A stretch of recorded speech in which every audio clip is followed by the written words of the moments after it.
Nick in 1993. I had just come back to Connecticut from Los Angeles, and I was working at the Hartford Police Union for Dennis O'Brien part-time. And Nick came in, and he had on a baseball hat and a newspaper underneath his arm. And he had just been appointed as the president of the Connecticut Institute for Municipal Studies, and he was looking for a full-time assistant. So Dennis kind of hooked us up, and I gave him my resume, and he called me to come to the Capitol for an interview. When I got to the Capitol and I knocked on the door to the suite they had given him, he opened the door, and the only thing that was in the room was Nick and two chairs facing each other. And I remember thinking to myself, am I safe?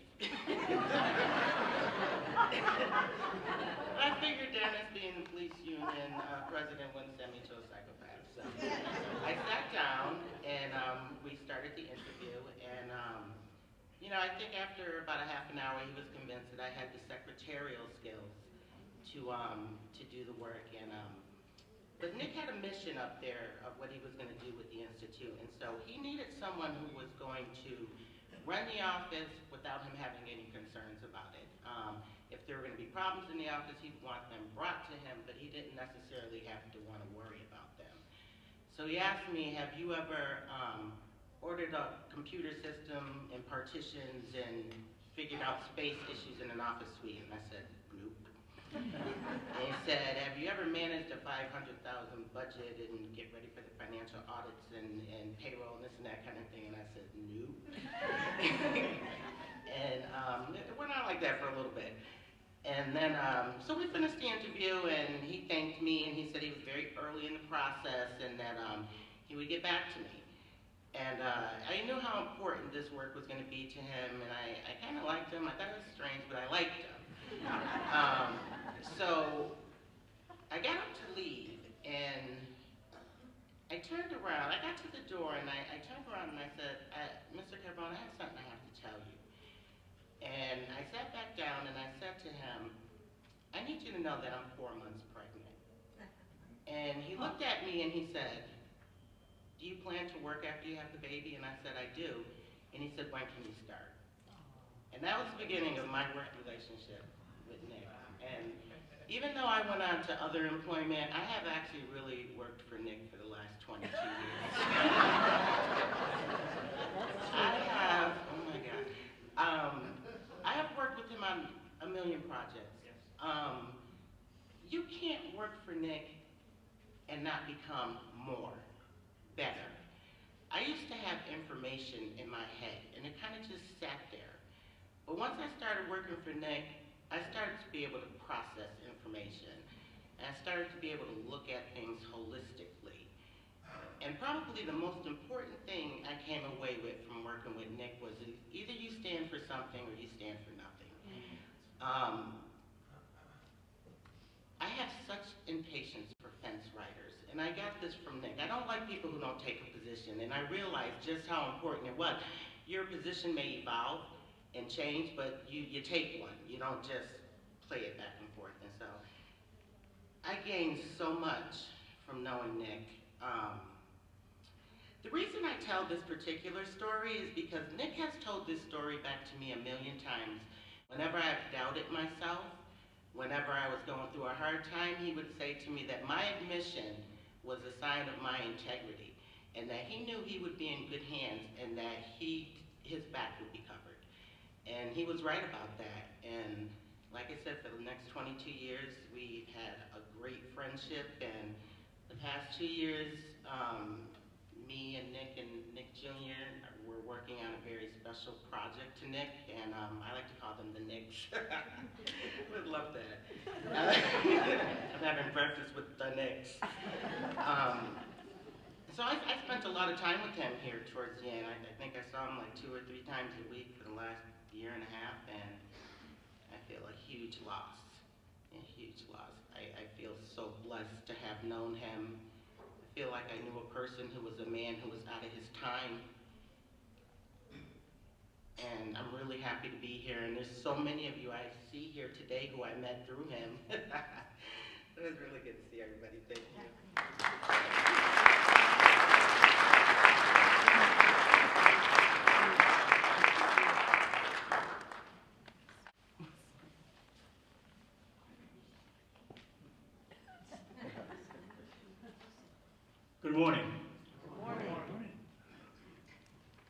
1,001 stories in a naked city. This is just one of them. Father, you said it best about this man. My name is Lou Brown. I got my start covering City Hall. Takes this one. What memories, just fond memories. Introducing myself, Judge. I'm a native son, proud of my heritage and my ethnic background. Who does that sound like? Nick Carbone. We forged a friendship. Myself as a news reporter, doing my homework at WKND Radio. I look around this room, so many faces who I met. Nick and I forged our friendship, especially in 1966, when the article was written by Neil Pierce. You see, sometimes we can't see the forest for the trees. Here's a man from Washington, D.C. who still writes a column today, who hit it round the head as far as Nick Carbone is concerned. You know, you strive for objectivity as a reporter, but after reading that article, this is my treasure. And I'm going to give it to Nick.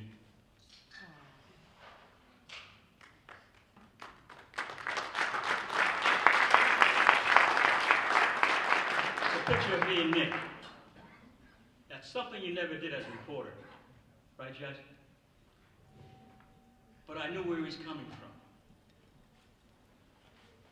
The love he had for the city and all of its residents. I remember one story when the Civic Center roof collapsed. I was there.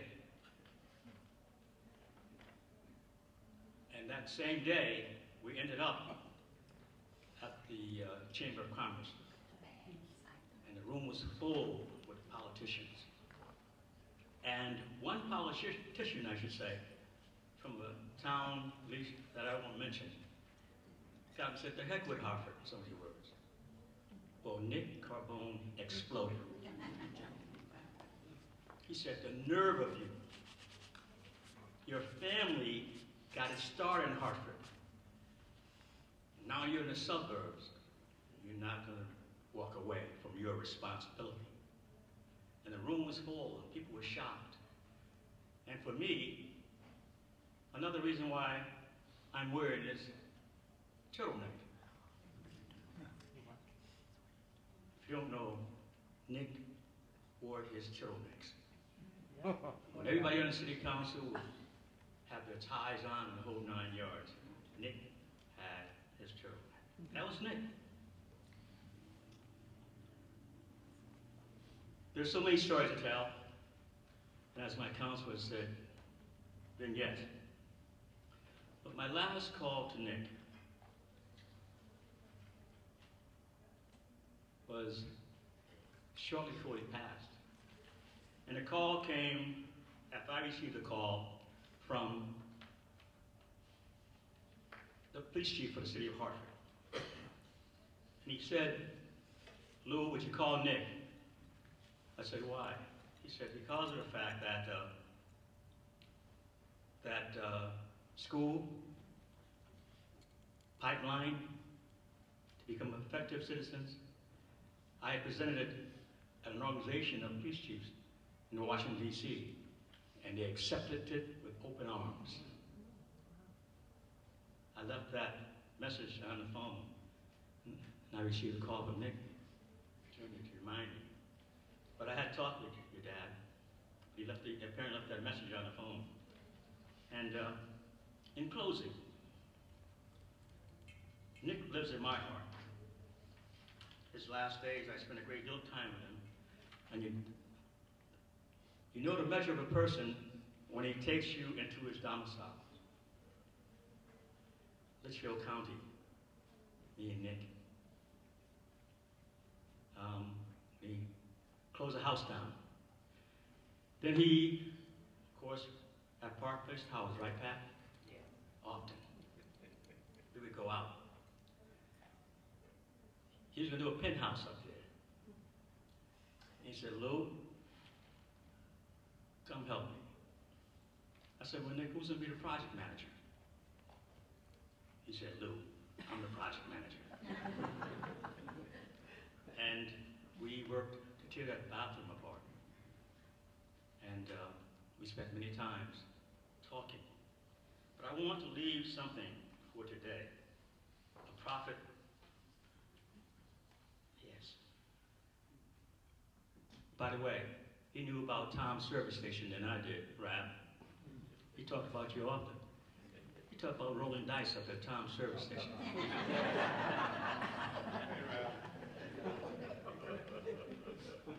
He stayed in touch. I see so many beautiful people in this room today. But this is Nick Carbone.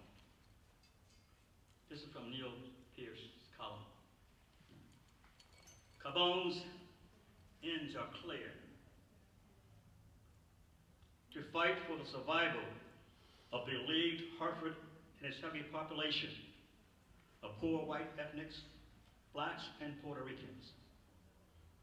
Now, this was written in 1977. Hartford is a famed insurance, banking, and government center, the capital of one of America's wealthiest states.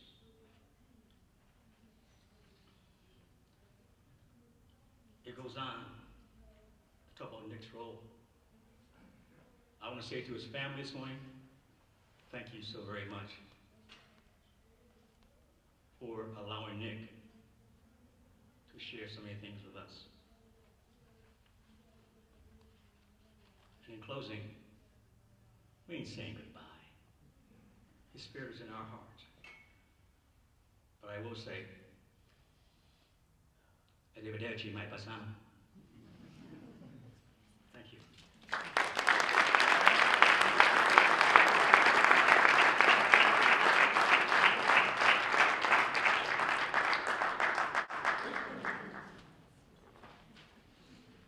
I'm glad you pointed out the turtleneck. To all the well-dressed men in the room with a tie, just think of this. If turnabout is fair play, if Nick came to your memorial service, he wouldn't have it. My name is Bob Killian, and up until about 1974, I suppose the Killians were kind of the loyal opposition to the Carbones. From 1974 on, he and I had a burgeoning friendship which grew and developed, and I can fairly say that along with my father and Senator Abe Ribicoff, Nick was probably one of the three most important mentors in my life. Picture this, my friends. A sunny day in September. The powerful of Connecticut gather at the Cathedral of St. Joseph. And as each mourner entered this high church of the Catholic faith in our state, they're handed a prayer card that reads, in loving memory of Nicholas R. Carbone. And it goes on, it's not necessary to believe in God to be a good person. In a way, the traditional notion of God is outdated.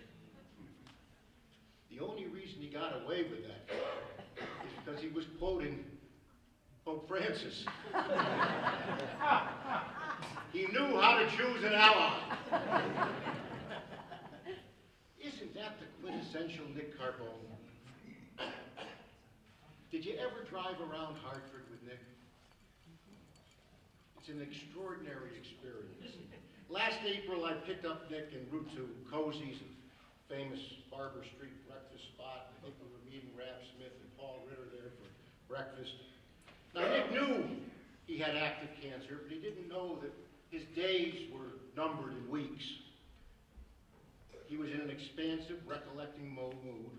We were early, unusual, so we drove around a bit, and at almost every corner that we passed, there was something that sparked a Nick memory, something good for the neighborhood, good for the city, that he had inspired or advanced. We went by Bishop James Bishop's Victory Cathedral and his great housing project. We went by community centers. We went by senior centers and affordable housing, community police facilities, refurbished pocket parks and businesses that hadn't been there a few years earlier. When we passed the new Hartford Police Department, Nick talked about the police use of force protocols, adopted with his personal oversight and still in place today. Sheff versus O'Neill and Horton v. Meskel were both born with Nick as the midwife. And after his unsuccessful bid for mayor, his stewardship of the Municipal Institute allowed him a seat at the table as he and our great legislative dynamic duo, Tom Ritter and Bill DeBella, worked on programs to save Hartford's residents from killer tax increases. Virtually up to the day he died, he was actively engaged with old friends who were great thinkers like Nick, who were struggling to advance state tax reform concepts, recognizing the fiscal plight of our urban centers. Now, what did all this achievement have in common? They were all intended to benefit the people of Hartford, the neighborhoods of Hartford, and the neediest of Hartford. No God? God outdated? I think Nick's faith might better be summed up this way. In this world, God's word must truly be our own. You know, within hours of his death, many of his friends, Bruce Rubenstein, Councilman Dave McDonald, Tom Condon, and others, started talking about a memorial to this great man. And I share the belief that the city should come up with an appropriate way to recognize his unique contributions to our city. But in a very real sense, my friends, Nick's huge achievements, so evident as you drive around Hartford, with or without Nick at your side, makes the entire city a memorial to our friend. The presence of all of you here today, this huge crowd, weeks after his death, taking time out at the start of the busiest holiday season of the year, is proof that we won't allow Nick's memory to fade. For the past 2 years, I've had the privilege of working closely with Nick, his kids, his extended family, and close friends as he prepared for the inevitable. Nick's last wish was to live his life as closely as possible to his norm as he could. He wanted no hospital, nor did he want heroics.